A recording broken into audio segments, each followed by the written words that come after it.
I never really saw anybody in media that was like, oh, like being a chef is something to be proud of. Being a chef is something that you can actually succeed in, and be great, be great, be great.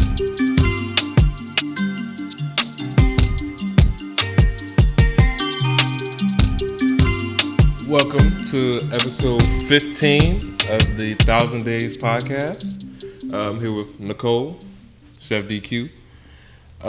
Today, the topic that we're talking about is partnerships, and more specifically, just the difference between knowing when you're moving with someone, like in tandem, where you kind of have paths that are going in the same direction versus paths that are intersecting, where you're actually merging with the other person, where you actually kind of need to work together, to get to that next step.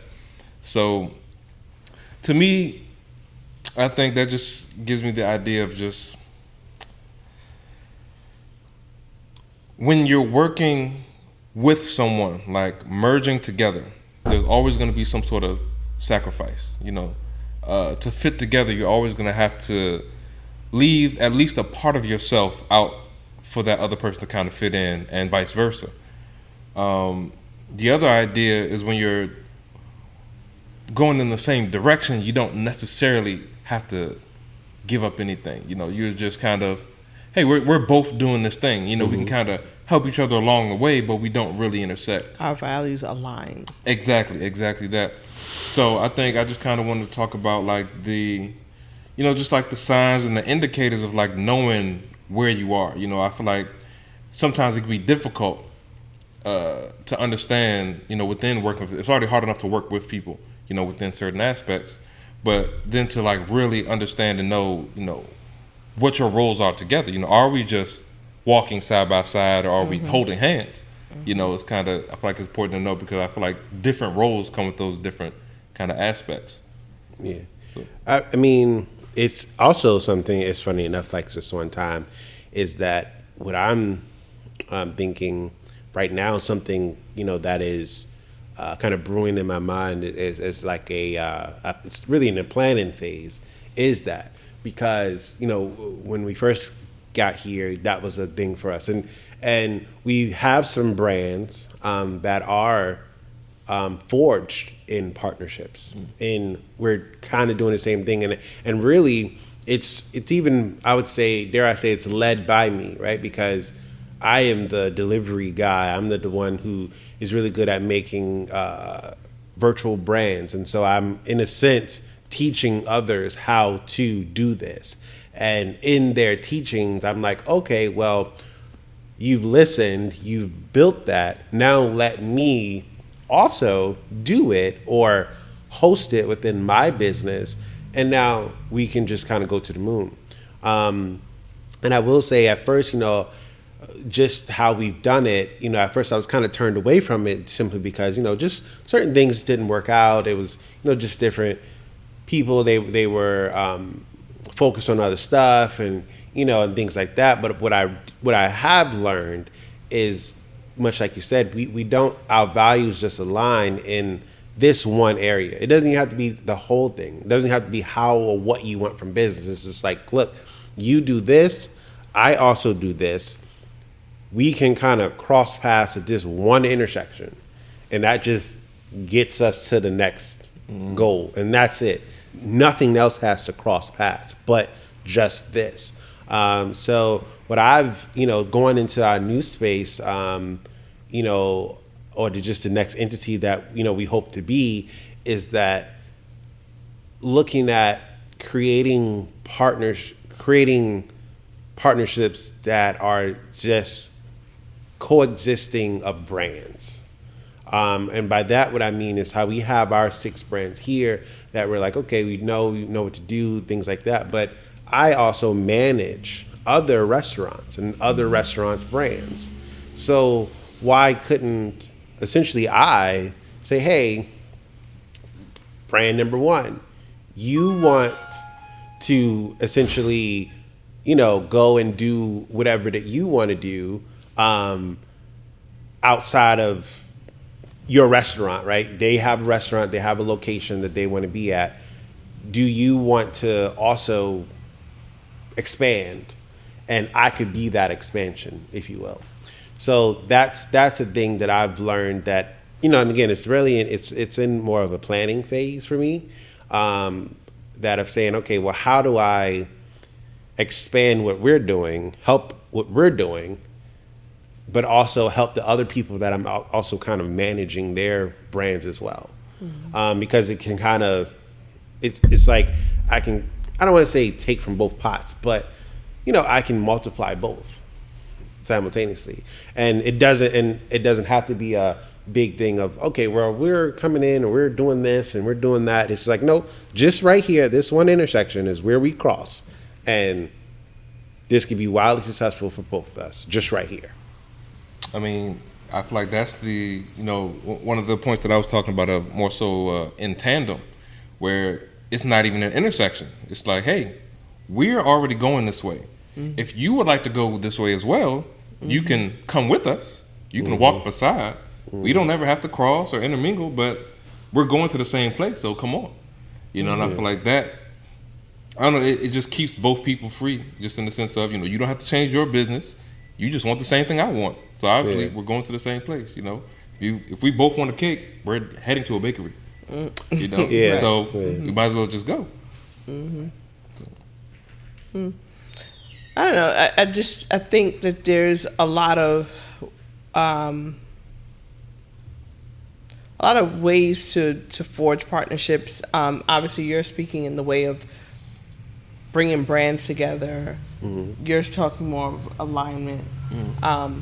But then there's also, okay, well, the partnership of understanding that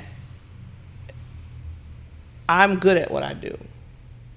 So and there may be something that business may be good at what they're doing. Not necessarily aligning in the same way, but y'all are speaking the same language and say, hey, I'm going to come to you because you're a specialist in that field, and you come to me. I think that's a partnership too, because, Daquan, that's with the consulting, not only just bringing their brands alongside walking with us because we know how to drive it, but what is a good way of maybe picking a workspace, or what is a good way of building marketing or media, influence. Some people may do better in that than we do. So it's like, I know it sounds weird of what I'm saying, but there's also that side where it's like, you don't really do the same thing, but you're just very knowledgeable. You've become successful in the way of how you carry yourself, or maybe market your business. So, hey, can you teach me? As well as I may be bringing consultancy to you for delivery. So I think that's also a different way to look at partnerships too. And then being in one space is having to work together. Because we look at the shared kitchen space like the suite and hatch. But literally, you have smaller settings where, you have multiple business owners in one building. Mm-hmm. And that's a partnership because, you've got to learn to come together and understand what this owner does versus what this owner does, So it's funny because it's partnership in so many ways. That we just don't even realize that you can't do it alone. There's so many reasons and so many arrows and that show that you can't do this journey alone. Mm-hmm. Like with that it's like, we can't do it alone, but also just realizing and recognizing that a lot of us are doing the same thing.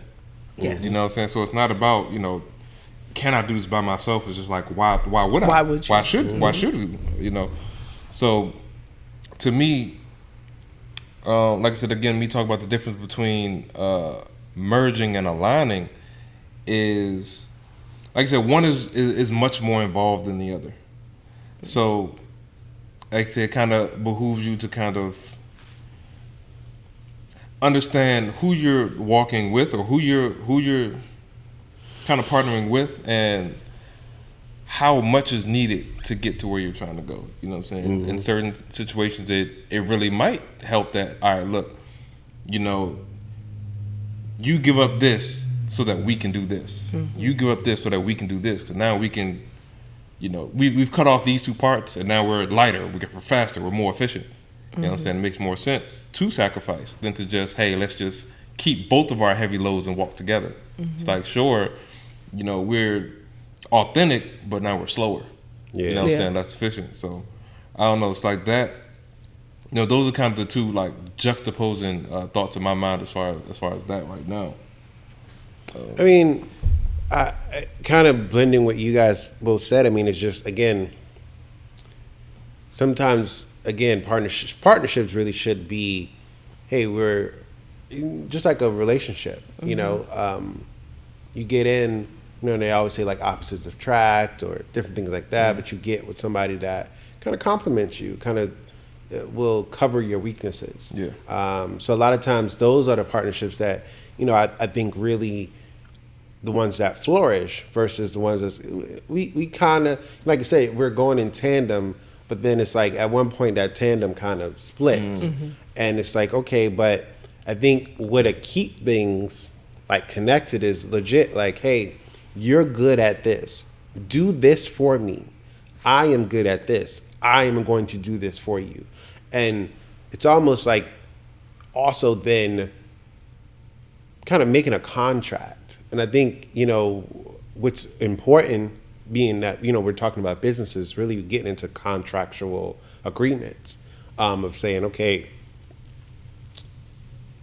I commit myself to doing this for you, and you're committing yourself to doing this for me. And then when we as humans, of course, emotions get involved, feelings get involved, time goes by, and we switch or we feel something different, or I want to go kind of to the left and you want to go kind of to the right, we can come back to this one agreement that we made on September 1 and say, this is what we said we're going to do for each other. And we can always find a middle ground back to that same thing and say, I am doing this, you are doing that. And, you know, because bigger businesses, when they create partnerships, that's what it is. It's all contractual based. Yeah, I like you. Yeah, I like what you're doing. That's important what you're doing. We might be friends. We might be whatever. But it all comes back down to I've contractually agreed to do X, Y, and Z for you and vice versa. So I think that's a really important piece to it all, of really getting it down to, all right, all the fluff is gone. What is it that we really need out of this partnership from one another? And it's not about I like you, I don't like you, I like this. What do we absolutely need from this partnership right here? And if it's nothing, then guess what? There's nothing, you know, or again, we can go away, you know, or things like that. So, you know, I definitely think that's an important part of it. But even outside of that, you know, kind of going into what I was saying was, I really want to kind of figure out how we can leverage exactly what we're, you know, wanting to do here. You know, how do we leverage you doing the multiple different brands that we have, right? And then me managing other people's brands. And how do we essentially kind of say, okay, well, we're gonna take the other brands that I do around the city, right? Codfather is one. You know, we've taken Cookie Normals and Cakes and Funnel Cakes, but, you know, other people's that I manage, how do we take that and expand it under kind of our guidance? Like truly, because we have a chef team, we have a culinary team, a kitchen team that can handle so many different brands. So I'm like, well, you know, creating a partnership with, like I said, I wanted to talk to, you know, people that I've worked with for years, Taiwan On. We've created a brand together. It's kind of taken off, but they can't really devote the time to doing it, right? So they can't essentially say, okay, well, we want to be open 9 a.m. to 2 p.m. and we want to be open 9 p.m. to 2 a.m. They can only be open like kind of midday, you know, just because that's just what they can handle. So why can't we say, okay, well, when you're closed, we're going to be open, you know? So, those are the things that I'm kind of leaning in and learning about partnerships now. It's like, oh, well, how can this really be like monetarily beneficial, and only keeping it at what like bucket do we need to fill for this very specific partnership, and then what do they fill for this very specific partnership, and then just cutting it at that is it, done. Yeah, I definitely think, what I'm taking from that is the main and biggest point is always going to be clarity. And both parties coming in knowing exactly what are we doing, why are we coming together, how does this benefit the both of us. Like I said, to your point, it might be something where we need to fit together like puzzle pieces. I lack this, you have this, you lack this, I have this, and we can fit together. Yeah. And it could just be a situation where, I just need to be slingshot. So, hey, put my brand in your restaurant for this amount of months. Yeah. And now once I get my awareness, now I'm out here doing events and I can subsist on that for the remainder. And just being very clear about that, But I feel like it does have to start with that clarity. On both sides. And I mean, the basis of everything and anything is communication, and understanding and respect. So I mean, once you get those things out the way, it really should come together as long as you're merging or aligning. The business is aligned to get to the walk the path that you guys feel like is the great direction.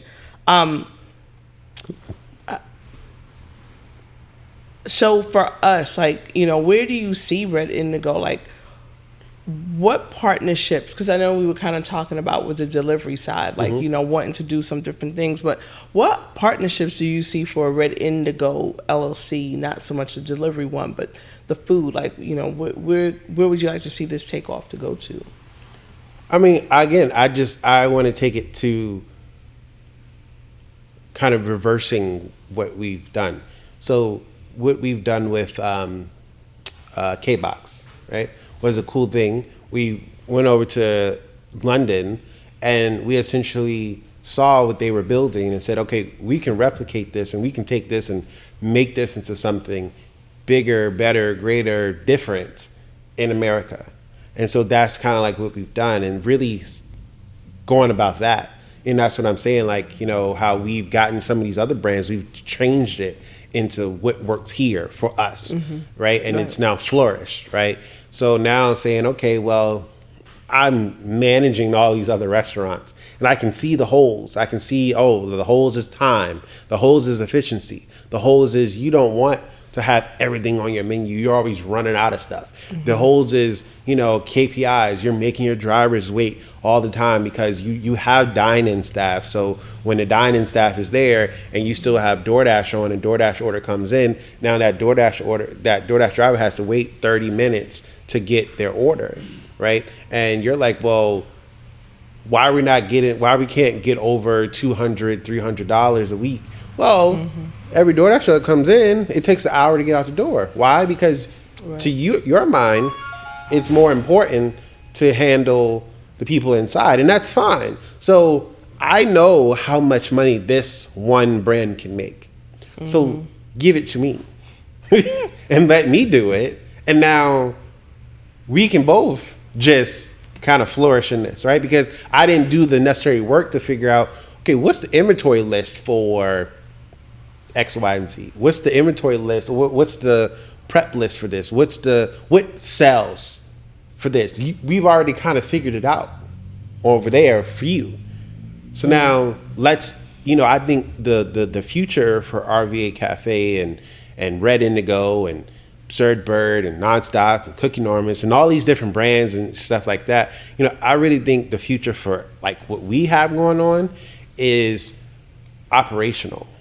And it's funny because you said, I am a player in this. I am, a big kind of, I don't want to say argument, but disagreement for us is, I wasn't necessarily listening to your full idea. I would take what you said, but I wouldn't really enact it. And I really think where our next growth is in operationally growing what we have. We know what we can do. We know we can cook. We know we can do all these things. I've done it. And to be honest and to be, quite, a little bit even transparent, we've kind of lasted this long really off the laurels of myself, right? Of the time that I put in of learning these apps, of saying, okay, how do I get us to 1,000? How do I get us to 2,000? How do I get us to 3,000 a week, right? There's a lot of things that you guys don't even have to worry about. You're just like, we get orders. But how do we get orders? What are we doing to get those orders? And I think we've kind of plateaued in that. And I really think the next growth here is taking something like what you do, Nicole, of operational. This is how we, structure ourselves. This is how we stay organized and have everything in stock. And this is how we pack bags. We go to a big restaurant, right, that we deliver for, that delivers thousands of orders a week. You're like, they don't pack bags right. So if they're already doing thousands of orders a week, well, how many more would they do if they pack bags right? Because somebody could say, well, I got my thing spilled. And they do get reviews. My sauce was spilled over the bag. They do get reviews about that. So how many more would they get if we really focus on that piece? And I think that's the growth for us, is like creating partnerships to operationally fix other people's businesses and doing it for ourselves. Yeah, I mean, as you know, hence why we're doing our own 5 brands, is, people have a different approach of how they want things to look. So, but anyway, I mean, I see so many holes, even for, having the suite, it's like, I'm a little nervous because I watch the people that they have in the front. They're not ready. I keep saying that. But it's cool because we're going to all grow together. Mm-hmm. But, I mean, again, I was willing to forego the 10-foot versus the 9, because the bigger thing for me, as I said, y'all can have the window, the view. I need to be in the front. Yep. Because at the end of the day, that's what's going to matter for me. Or if we have a restaurant while he's in the midst of cooking, I can run over, not be gone too long, and then come back and resume to what I was doing. 100%. So the fact that we're literally right behind the front desk. Yeah, I mean, I think that's going to be key for us. But, I get a little nervous because, while they're excited for our, partnering together, I don't know how much they'll be willing to receive, and not feel like, like we might be overstepping or kind of directing. Yeah, but they said they want it. I mean, they said that. Yeah, but they see us. Yeah, they know now that cart that they have up front is a joke, and that's just to hold my purse inside the kitchen, which I probably will do that. Mm-hmm. Yeah, but yeah, I mean, partnerships look so many different ways. And it's so interesting because we always just think of it in like one way, being narrow-minded, so to say. Not in a bad way, but, we know what we know. And it's no different about how people take in our multi-line business. And drivers are like, why can't it just have the name on the store? And I'm just looking at them like, you're worried about a name on the store, and I'm worried about getting our success out there. Mm-hmm. We are not the same. Like, literally, that term is that we are not the same. And so, I hope that we can continue to create lots of partnerships, and that we continue to grow in that. I mean, even here in having our podcast, I mean, mm-hmm. Pat, you were the one behind the recordings at a time for our whole season, and now, we've built a partnership with our current videographer. And I mean, because he was a part of another business, and we came together, that we were aligned. Mm-hmm. That other business part, well, Michelle, she was on our show in the beginning of our recordings, and here we are. She pivoted her business. Mm-hmm. That is now benefiting us, and so I just I love the togetherness, the growth, and the partnership. This is a partnership, and I think that is even getting stronger, and the understanding is getting better. Yeah. And I think we're just playing the rules by our rules, And to your point, one of the last things I wanted to say was just, you was talking about like the merging and the partnerships really kind of being a contract where that contract really does kind of come down to like communication, respect, and then like humble humility. You know what I'm saying? Communication is obviously self-explanatory. You know, respect is self-explanatory. But then humble humility comes in where understanding that both sides are kind of trying to grow, you know, and being open to that. You know, in the same token where, you know, we're going to go into this space and we're going to change what they're doing. You know, we're going to. Just by accepting this partnership, what they're doing is going to have to change. In the same way that what we're doing is going to have to change a bit. Yeah. You know, and both parties being open to, okay, I know that our current form isn't our only form. And being ready and open to change that over time. You know what I'm saying? In tandem with someone else. You know what I'm saying? So. Yeah. Cool. All right. Well, episode 15. We're done. About 1,000 days. We're at thanks for stopping by. 5% done. Okay. Woo. Thanks for stopping by. As Chef calculates in his mind what percentage we are. But we'll see you again. I never really saw anybody in media 1,000 that was like, oh, like being a chef is something to be proud of. You know, being a chef is something that you can actually